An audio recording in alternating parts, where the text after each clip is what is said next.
eu não acredito no termo polarização. Esse foi um termo que a imprensa cunhou para falar que existem dois extremos. Eu não acho que o Lula nem o Flávio Bolsonaro são extremistas. Acho que eles são de centro. Bom, a gente agora vai começar a nossa entrevista com o Renan Santos, pré-candidato à presidência da República pelo Partido Missão, fundador do MBL, do Movimento Brasil Livre. Já está conosco, inclusive, com imagens. Muito bom dia para você, bem-vindo. Bom dia a todas, um prazer estar com vocês. Vamos trocar ideia, vai ser bem legal. Tava acompanhando já agora o programa As Fofocas dos Kardashianários, né? Vamos que vamos. Eu quero começar por aí, viu? Porque é o seguinte, a gente estava analisando aqui mais cedo esses vídeos, né? Esses desabafos da ex-primeira-dama Michele Bolsonaro, fez ali críticas a Flávio Bolsonaro, depois recuou um pouco, aí a gente mostrou também a fala do senador dizendo que está aberto ali ao diálogo, né? Eles, de certa forma, se pacificando. E aí, por que eu estou começando por aqui a nossa conversa, pré-candidato? Porque o senhor tem se destacado em algumas pesquisas, né? Em algumas delas, inclusive, entrando ali numa terceira posição, quando a gente isola ali Flávio Bolsonaro e o presidente Lula. Agora, a Michele Bolsonaro, a gente até falou mais cedo aqui de alguns elementos que estavam presentes naquele vídeo, fazendo possíveis acenos a partir de algumas simbologias ali, né, do vídeo, para o eleitorado evangélico, né, para aquele eleitorado com o qual ela conversa melhor, inclusive para as mulheres. Agora eu quero saber como é que o senhor pretende se aproximar, se é que pretende, desse eleitorado, por exemplo, né? A gente até falou mais cedo aqui de uma herança que fica, de um legado que fica do bolsonarismo para quem possa pegar, quem poderia talvez figurar como uma, entre aspas, terceira via. Esse é o caso, você está olhando para isso nesse sentido de tentar se aproximar, fazer acenos também para um eleitorado do qual Michele parece estar tentando? Vamos por partes. O eleitorado antipetista era o eleitorado antipetista antes do Bolsonaro existir. As pessoas votaram no Aécio, as pessoas votaram no Alckmin, as pessoas votaram no José Serra, as pessoas votaram no Fernando Henrique, ele venceu 2 eleições em primeiro turno. Não é que o Bolsonaro inventou um eleitor ou inventou um campo político, ele apenas se apropriou de uma coisa que já existia. E por uma parte desse eleitor, especialmente os mais velhos, houve uma paixão. Essas pessoas são apaixonadas pelos Bolsonaro. Tanto que, como a nossa colega aqui disse muito bem, vivem as fofocas. Ai, o Bolsonaro acordou com dor de barriga. Ai, a Michele chorou. Ai, não sei o que, ele comeu farofa e derrubou na roupa. As pessoas acompanham aquilo como se fosse uma novela nas redes sociais. É engraçado, é divertido e ajuda a fazer a manutenção, vamos dizer, da atenção do eleitor, só que é um fim em si mesmo, é igual assistir um reality show. Qual a utilidade do reality show? Te entreter. O tempo passa, mas nada acontece. E na política, o tempo não precisa passar, mas com certeza as coisas precisam acontecer.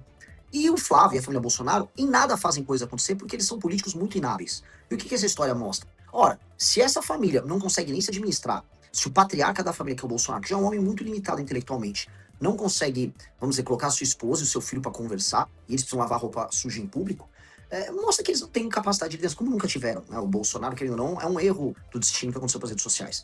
Ah, mas eles têm um eleitorado muito grande. Existe o antipetismo e existe o bolsonarismo. Todo bolsonarista é antipetista, mas nem todo antipetista é bolsonarista. Dentre os mais jovens, que eu já lidero, de acordo com a pesquisa Atlas, eu bato 40% no público de 16 a 24 anos. Não existe mais bolsonarismo. É como se fosse um reality show antigo. É como se fosse um Bambam do Big Brother, tá? Que não faz mais sentido para gerações mais novas. Então, é um produto velho. Dentre as pessoas mais velhas, eu tenho que separar quem vai ficar apaixonado pela família. E aí eu vou botar aí 15% do eleitorado, talvez até 20%. E o resto, quem é que vai fazer um voto pragmático contra o PT? Eu vou buscar quem vai fazer um voto pragmático contra o PT. Eu não estou buscando a atenção, vou dar um perfil demográfico. Um homem e uma mulher com mais de 65 anos que ficam colocando mãozinhas de oração quando o Bolsonaro aparece doente. Essa pessoa, ela vai ficar na frente do quartel com o Bolsonaro. Essa pessoa gostaria que o Bolsonaro tivesse, sei lá, dado um golpe para salvar a gente do comunismo, essas coisas. Tudo bem, ela fique lá com os Bolsonaro. Eu vou contar com essa pessoa no segundo turno. No primeiro turno, eu tenho que falar sobre problemas reais, sobre pessoas reais. Né? Existe, por exemplo, vocês estavam comentando agora há pouco sobre o aceno que o Bolsonaro quer dar às mulheres. Você não acena para uma mulher concreta falando do PL da misoginia. As mulheres concretas, elas estão preocupadas com creche para criança que tem uma merenda boa. Ela está preocupada com violência no meio da rua, violência física contra ela, contra a filha dela ou contra o filho dela. Ela está preocupada com renda concreta, porque além do custo de vida ter aumentado, um problema real que atinge as mulheres é boa parte das novas relações que existem entre homens e mulheres no Brasil não são formalizadas. Aí você tem a moça que fica grávida, tem um filho, e o vagabundo do pai não paga pensão. Então esses são problemas concretos que não estão sendo abordados nessas discussões meio só para inglês ver, tipo, o PL da misoginia, acho que o cara foi misógino no ambiente da... Cara, isso não tá sendo discutido por as mulheres do Brasil, mais pobres, humildes. E eu tô rodando, quando eu tô lá no Maranhão, elas estão discutindo esses temas que eu levantei. E elas não estão discutindo essa fingição desculpa, a fingição eleitoral que os caras de direita estão fazendo para conquistar de maneira falsa o voto feminino. Maria? Oi, vocês me ouvem? Eu não sei se vocês me ouvem, eu tô meio travada aqui a imagem pra mim, mas eu vou Te perguntar mesmo ouvindo e assim. vendo super Boa bem. tarde, bom dia. Tá bom. Bom dia, Renan, prazer estar aqui com você. A minha pergunta tem a ver também com isso, né? Eu entendo que você tem um posicionamento mais pragmático. Agora, ouvindo a sua fala, entendo que é um posicionamento mais pragmático. Como é que você acha que você consegue ter uma capilaridade, né? Sei também, como você também disse, os jovens, né? Como vocês são populares com os jovens. Mas com esse posicionamento mais pragmático, como é que você consegue ter uma adesão num país altamente polarizado, onde a emoção tem regido muito o voto aqui do brasileiro? Então, como é que você vai adentrar, furar bolhas, né? Furar essas bolhas com esse discurso mais pragmático? E se você se insere ali, por exemplo, no campo da direita, como é que você se insere também nisso? Porque eu frequento muito o campo da direita e ainda vejo que as pessoas torcem muito o nariz lá pro próprio Partido Missão. Então, como é que você enxerga tudo isso? Uma pessoa no campo da direita, que é bolsonarista, eu não estou atrás do voto dela. Simplesmente, essa pessoa com esse perfil que ela vai até o fim com os Bolsonaro, ela não precisa votar em mim. Ela vai votar em mim no segundo turno. No primeiro turno, existem milhões de outros brasileiros. A questão, pra mim, eu não acredito no termo polarização. Esse foi um termo que a imprensa cunhou pra falar que existem dois extremos. Eu não acho que o Lula nem o Flávio Bolsonaro são extremistas. Acho que eles são de centro. A agenda dos dois é muito parecida, tanto que votaram igual, por exemplo, no fim da escala 6x1, votaram junto aí no negócio da misoginia. Ambos estão envolvidos no escândalo do Banco Master, ambos estão envolvidos no escândalo do INSS. Se você olha direitinho, não tem polarização. Você tem os caras do centro político que os olhos verdes do Bolsonaro encantaram um público e, vamos dizer, o colchão malhado agora do Lula agradou outro público. É uma piada, mas a real, assim, é sobre personalidade.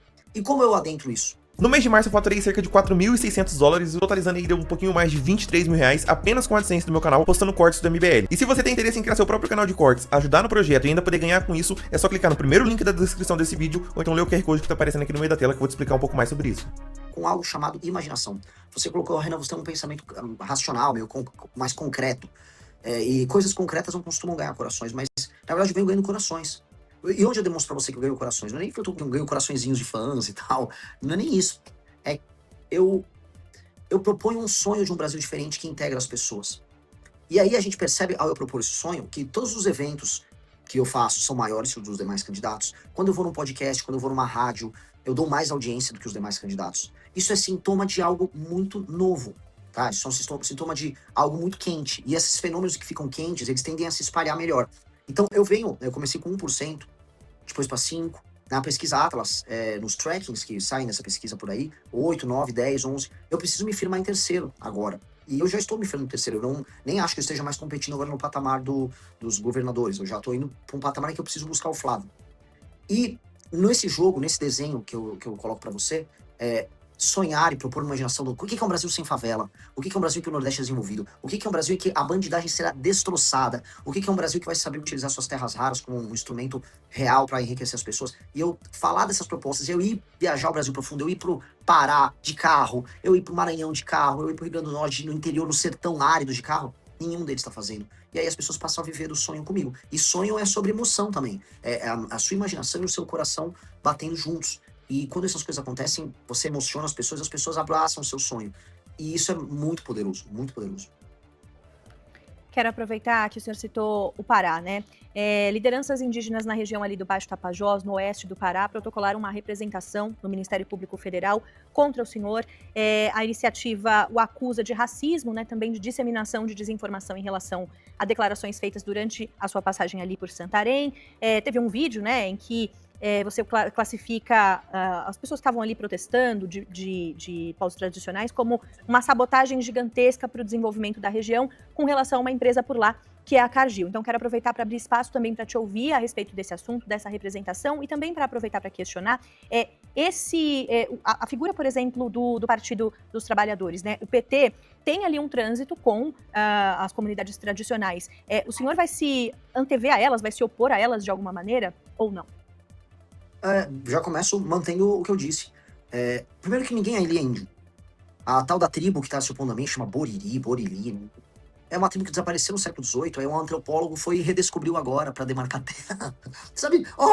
Eles ressurgiram 200 e tantos anos depois e eles estão de volta. Naturalmente, faz parte de uma espécie de uma máfia que foi criada aqui no Brasil para dificultar a instalação de infraestrutura nos estados brasileiros, para fazer sabotagem, para trabalhar com o estrangeiro e trabalhar com um partido político que praticamente cafetina as pessoas nesse assunto, que é o PSOL. A Cargill tem um entreposto gigantesco que faz escoar a produção da agricultura do Pará e do Mato Grosso. É uma coisa fundamental para que o Brasil tenha emprego. Santarém pode ser uma cidade bem mais rica. Pô, eu tô falando de um lugar, sabe, amazônico, um lugar que é difícil trabalhar, as coisas, é um lugar distante, energia cara. E eles montaram todo esse interposto, precisavam ali terminar uma hidrovia pra gente fazer a conexão com o Ferrogrão, etc. E aí eles foram embargar, dizendo que isso afeta os índios. E aí você vai olhar, o índio não é um índio. Então, são sabotadores mesmo. Ou a pessoa lá do PSOL que entrou com uma ação, que entre com 10, eu tô pouco me lixando pra essa gente, tá? Eu tô pouco me lixando pra os brasileiros que, né, botam cocar e fingem que são índios. Eu tô pouco me lixando pra essas pessoas. Eu acho que a gente tem que lidar com os problemas brasileiros, tem que ser muito enfático. Do lado da estação da Cargill, tinha gente catando lixo. Eu quero ver um lugar que tem a instalação da Cargill funcionando, para que você tenha emprego e não tenha gente catando lixo. Essas pessoas querem, no fundo, que é o brasileiro que vive no norte, viva de maneira primitiva. Que ele viva igual um ribeirinho, que achou um peixe, come um resto de farinha ali, mora numa casa que não tem água. Eu gravei um vídeo com uma família ribeirinha. Todo mundo tinha graves problemas gastrointestinais, desenvolvimento mental que foi atrapalhado na infância porque ficou desnutrido. Se você não levar desenvolvimento, é que as pessoas vão viver quase como bichos. Só que essa galera acha que é bonito, porque não mora lá com eles, né? Todos esses onguistas aí, eles moram na capital, moram num apartamento bom, tomam água potável. Aí pra eles é gostoso. Então eu não vou aceitar isso, eu vou continuar enfrentando todos eles. Mais discussões como a da Ferrogrão, pré-candidato, podem ocorrer em outros momentos, já ocorreram em outros momentos e já houve protestos, não só, né, com a sua figura, na verdade com outras figuras, inclusive do próprio PT. Me lembro de discussões, por exemplo, sobre a usina de Belo Monte, né, o protesto das comunidades tradicionais é também, digamos assim, muito tradicional na nossa história política, né? Então, enfim, o senhor pretende continuar se opondo, quer aconteçam outros protestos para outros tópicos pelos quais eles fazem oposição? Não, assim, depende do protesto. Se a pessoa está fazendo um protesto, tá tudo bem. O protesto, todo mundo pode protestar, até por coisas erradas. Quer protestar, proteste. Eu não aceito sabotagem. Eu não aceito que você vai interromper uma obra, que é a da Ferrogrão, que é fundamental para o desenvolvimento do Brasil, porque, dado que um trilho de trem passa a 200 quilômetros de uma tribo, de uma reserva, isso está afetando o estilo de vida indígena. Pelo amor de Deus, isso é só sabotagem. Isso é sabotagem institucional. E aí você vai ver quem está por trás dessas tribos. ONGs das mais diversas, com dinheiro de fora do Brasil, que curiosamente concorrem com a agricultura brasileira. Que coincidência. Isso não, isso é sabotagem. Aí eu vou prender. Aí eu vou expulsar o ongueiro do Brasil. Quem estiver com ONG sabotando o Brasil, será expulso do Brasil. Nós vamos passar uma legislação muito clara sobre sabotagem institucional. E por que eu tô falando isso? Podia falar isso lá pro índio, já pra essa discussão não ficar só sobre eles. Ontem eu estive numa reunião, tá na imprensa, com embaixadores de mais de 60 nações. Fui o único candidato, pré-candidato, que falou inglês com eles. Falei inglês, falei sueco, porque diferente dos outros eu sei falar, eu sou uma pessoa educada.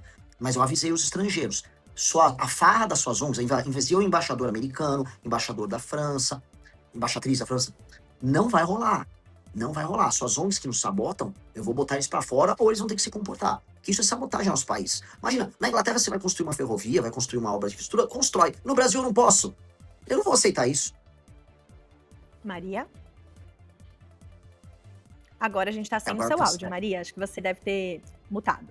Pode. Eu me mutei, gente, tá tudo bem. É o seguinte, Renan, minha pergunta é sobre as suas alianças políticas e articulações políticas, porque a gente sabe que na política não é só, né, o político de opinião é muito importante, mas também como é que estão as suas alianças políticas nas diferentes regiões do Brasil, né? Aqui você tem um público focado mais aqui no Sudeste. Como é que você tá fazendo alianças com outras lideranças do E também aproveito para perguntar a questão da desistência do deputado Kim Kataguiri, né, pré-candidato, então, a manter o seu posto de deputado federal. O que foi o principal motivo dessa desistência? Foi, de fato, para ele assumir um super ministério com você, se dedicar à sua campanha, ou foi a impossibilidade de conseguir vencer o favoritismo de Tarcísio?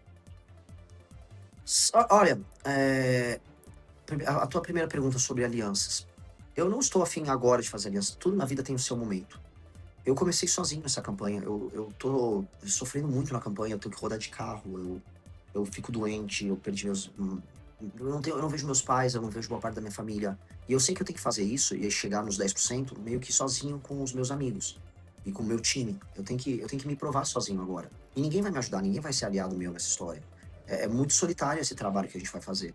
As alianças vão surgir quando é inevitável se aliar comigo. Então, quando me tornar inevitável, eles vão conversar e eu vou montar as alianças de acordo com o que precisa ser feito, que é o compromisso nosso de mudar o Brasil, a agenda nossa. Olha, se você quer ser meu aliado, você vai assinar um documento público com o seu partido, avisando que você vai defender a destruição total do crime organizado, que você vai se comprometer a entrar no nosso plano de desfavelização para acabar com as favelas brasileiras em no máximo 10 anos, que você vai se comprometer publicamente com toda a sua bancada em atuar no combate irrestrito à corrupção. E mais outros temas que são centrais do nosso plano de governo. Fazendo assim, de maneira transparente, sem colocar bandidos, nós faremos alianças com todo mundo, ou quase todo mundo, tá? Agora, tudo na vida tem o seu momento. Eu tenho que me provar, eu sou para muitas pessoas uma figura nova. E se eu não conseguir, eu falhei. Então eu tenho, é uma pressão grande porque eu não posso falhar. Eu tenho que chegar lá e eu vou chegar sozinho. O senhor mencionou em entrevista ao podcast Inteligência Limitada que no momento que falaram ali a respeito do Nordeste, né, dessa região, o senhor chegou a dizer que o Flávio Bolsonaro copia seu slogan Nordeste é a solução, né? E que outras figuras também o copiam. Quero saber quem te copia e no caso de Flávio Bolsonaro e também mais aprofundado a respeito desse slogan, de que o senhor tem se aproximado do Nordeste nessas expedições, nessas andanças por aí, como é que tem se dado também essa aproximação? O único político que rodou mais o Nordeste do que eu foi o Lula. Isso eu posso dizer. E não agora na campanha. Na história dele. O Lula já rodou de ônibus no Brasil. Ele fez a Caravana da Cidadania em 1995. E eu respeito isso. O Lula é meu adversário de vida. Eu odeio o Lula. Mas eu tenho que entender o que os meus adversários fazem para eu poder fazer melhor do que eles. E eu pretendo rodar o Brasil de carro, ganhando ou perdendo a eleição. Eu vou rodar, eu irei em todos os municípios do Brasil. É um compromisso que eu tenho. Porque eu só poderei ser um líder estando nos lugares e falando com as pessoas. O Nordeste é a solução para os problemas brasileiros, porque desenvolver economicamente o Nordeste é resolver problemas históricos de lá, mas problemas políticos de cá. Estou aqui em São Paulo. A pior classe política que tem no Brasil é do Nordeste. A do Norte também é muito ruim. Não que o resto seja muito bom, tá? O Rio de Janeiro é um lixo e tal, mas no geral, quando eu faço uma média, nada é pior do que um político no Nordeste. Eles vivem da pobreza das pessoas. Eles precisam das pessoas pobres para continuarem sobrevivendo. É uma gente maldita, amaldiçoada. E se eu faço desenvolvimento econômico de lá, as pessoas param de votar no político que dá coisa para elas. Por isso que eu falei, o Nordeste é a solução dos problemas brasileiros. Ou seja, um raciocínio complexo, histórico, com leitura e com proposta. O Flávio, como ele copia tudo, e eu falava, eu já usei o slogan do Nordeste é a solução muitas vezes. Aí o Flávio vai fazer um evento no Nordeste, aí bota uma camiseta do Nordeste é a solução, porque o Nordeste é a solução pros votos dele pra ele ganhar a eleição. Esse cara é um idiota completo. Aí quando eu falava em direito penal do inimigo, eu tinha um slogan que é o prendeu, matou. Aí o Flávio foi lá com o marqueteiro, eu preciso fazer isso igual, o que eu faço? Aí o marqueteiro, faz prendeu, neutralizou. O que eu faço com um cara desses, né? É uma imitação mal feita do que eu falo. A imitação chegou num ponto que eu fui o primeiro para as pessoas trazer para o Brasil a discussão sobre trazer AI Machine Learning para o SUS. Nós temos uma proposta enorme, você tem que estudar o que o Google fez em algumas nações, o que a China está fazendo, o que o NHS está fazendo lá na Inglaterra, que é o sistema, é o SUS deles. Aí o Flávio vai lá, eu vou colocar inteligência artificial no SUS. Hã? Como? Qual é a instância que ela vai ser utilizada? Vai ser machine learning puro e simples ou vai ter uma IA trabalhando para isso? Você vai ter... É um sistema de prontuário único? Porque ele fala isso e ele não sabe que a IA só vai funcionar com prontuário único. Ele não fala de prontuário único. Então, ele copia o slogan, mas ele não copia a proposta porque ele não estuda. Porque o Flávio, assim como os membros da família dele, ele tem déficit cognitivo.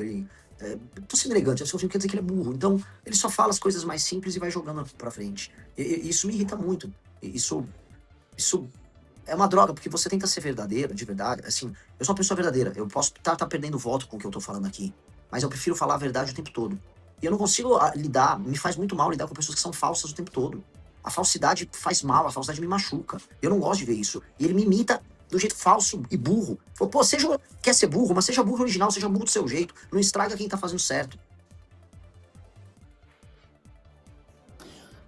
Renan, como é que você avalia no contexto, você mencionou que teve com diversos embaixadores e representantes de delegações internacionais, né, recente, como é que você avalia o destaque da política internacional e do olhar que o brasileiro está começando a ter em relação a alguns pontos, como, por exemplo, a questão do tarifaço impactando nossa economia, a questão da nomenclatura das facções para organizações terroristas e da própria interferência do Trump aqui nas eleições brasileiras. Como é que você avalia esse posicionamento da política internacional na nossa política doméstica e se você é favorável ou não à nomenclatura das facções para serem organizações terroristas que o governo dos Estados Unidos adiantou o Brasil a fazer? Quer dizer, se adiantou em relação ao Brasil. Eu trato isso tudo como sinal de fraqueza do Brasil. Um sinal triste de muita, muita fraqueza. Os Estados Unidos, eles estão agora no fim da hegemonia global única como superpotência. Agora você tem duas superpotências, que é os Estados Unidos e China. E essas duas superpotências, elas vão começar a buscar arcos de aliança no mundo. Os Estados Unidos precisam de todo o continente americano, lá da Groenlândia, lá no norte, até a Patagônia, lá no sul, como uma reserva estratégica. E a gente está aqui no meio. E os Estados Unidos estão usando não só as tarifas, mas a força geopolítica deles para enquadrar a América Latina inteira, para espalhar, para retirar a influência chinesa. Então a China tinha influência na Argentina, os Estados Unidos, com seu aliado Milei, tirou a influência chinesa na Argentina. A Venezuela era um entreposto chinês aqui na América do Sul, ele derrubou o governo. E ele vai interferir mais ainda. E eles vão precisar alinhar o Brasil com eles. Então, esse processo, que é em grande medida humilhante para o Brasil, tá? E foi humilhante que o Trump fez com o Lula, ele é um processo que nós precisamos reconduzir numa presidência da República. Ou seja, os Estados Unidos vão precisar da gente por causa das terras raras. Não há condição dos Estados Unidos ter, basicamente, as forças armadas deles nos próximos anos, sem sentar com o Brasil. Por quê? O Brasil tem a segunda maior reserva de terras raras. A China tem a primeira, e a China é a única que tem tecnologia de processamento. Os Estados Unidos nem a tecnologia pronta do processamento eles têm. Você vê como eles estão humilhados ali. Então eles vão ter que sentar conosco.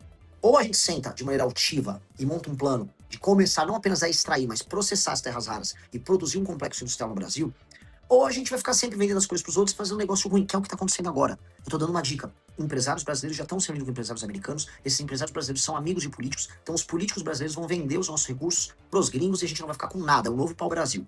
Eu vou brecar tudo isso, tá? Mas este é um novo cenário global que está pintando, em que se a gente trabalhar direito com o Japão, com Taiwan, com Índia, com a União Europeia, com os Estados Unidos, nós podemos transformar o Brasil numa powerhouse, né? Num lugar muito poderoso que não apenas extraia, vamos dizer, você extrai o neodímio, o disprósio, você extrai esses minérios, você consegue processar, aí se você fazer o ímã no Brasil, desse ímã você consegue fazer as baterias para drone, para carro, para celular. Eu tô falando aqui no celular, o ímã que vai no seu celular vai terra rara.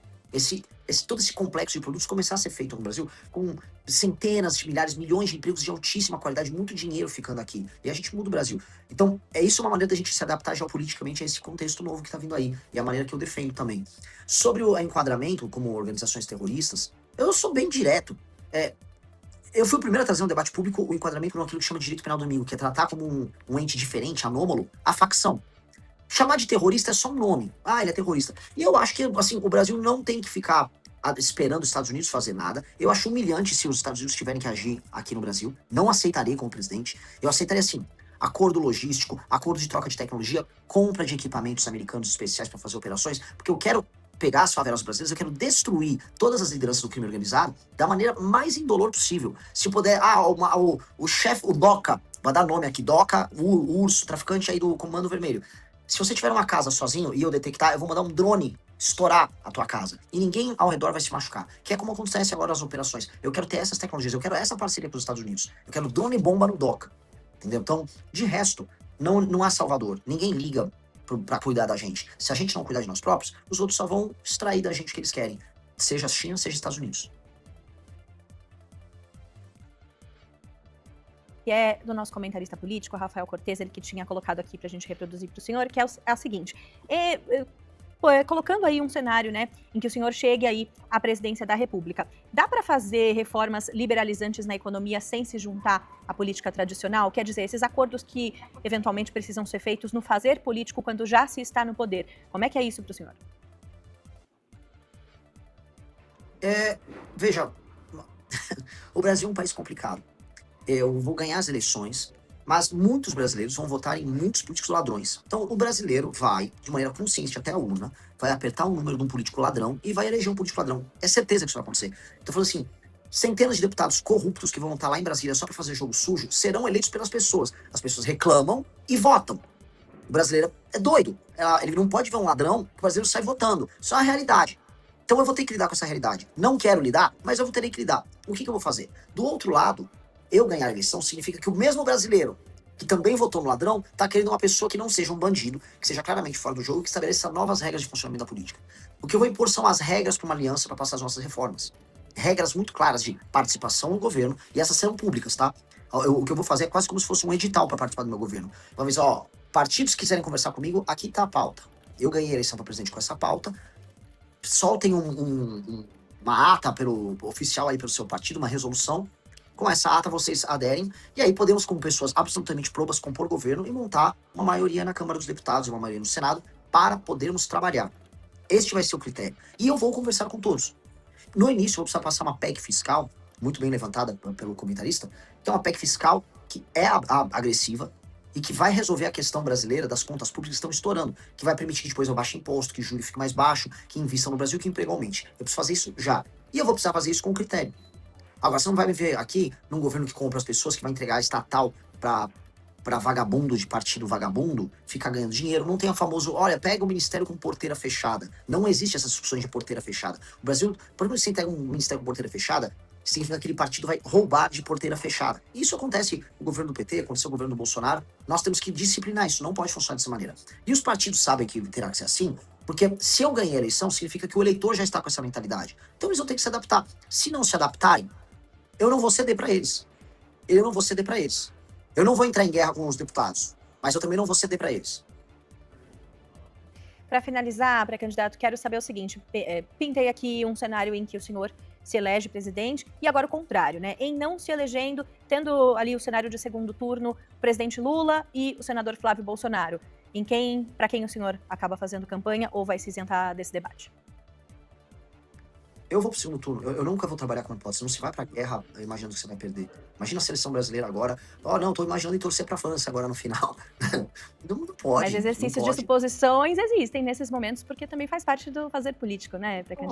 Lógico. E aí quem faz são os jornalistas que trabalham com cenários. Eu sou um líder, eu não sou um jornalista. Então eu não posso não me comportar como líder aqui diante de vocês. Um líder, eu não posso falar vou colocar aqui dezenas de milhares de pessoas que me divulgam, que estão agora falando meu nome. Olha, se eu perder, eu vou fazer tal coisa. Eu não posso fazer isso com elas. Não posso. Porque elas foram as primeiras pessoas a se juntarem a mim pra gente começar a construir essa história. Elas brigaram com seus familiares. Às vezes, elas tinham pai petista, mãe bolsonarista, e elas tinham uma terceira posição e apanhavam dos dois. Os dois se juntavam pra brigar com elas. Foi muito difícil pra essas pessoas estarem aqui. Eu não posso falar pra elas que eu vou perder e que eu imagino o que eu vou fazer se eu perder. Se eu perder, a única coisa que eu digo é que eu vou provavelmente chorar. E vou abraçar as pessoas que lutaram comigo e vou ficar muito bravo, porque eu tô dando toda a minha energia nisso. Eu não vou aceitar ter uma mentalidade que não seja vitória. Eu vou lutar até o fim. Eu não posso pensar assim. Peço desculpas pra você, porque eu sei que você tá fazendo um trabalho jornalístico muito sério. Essa é uma pergunta importante pra leitura de cenário. Mas eu não sou essa pessoa. Eu não posso te responder essa sua pergunta. Não tendo que se desculpar, já tá respondendo, é legítimo, e te agradeço por essa conversa aqui. Renan Santos, pré-candidato do Partido Missão à Presidência da República, conversou conosco aqui no Rede TV Notícias, primeira edição. Muito obrigada, bom dia. Obrigado, foi uma honra. Está gostando do conteúdo? Deixe seu like, se inscreva no canal e, se puder, compartilhe com seus amigos. Olha, eu quero direitos copyrights, viu? Glorioso. Eu vou citarei você. Royalties, tá bom? Tchau. Muito bem. Tchau.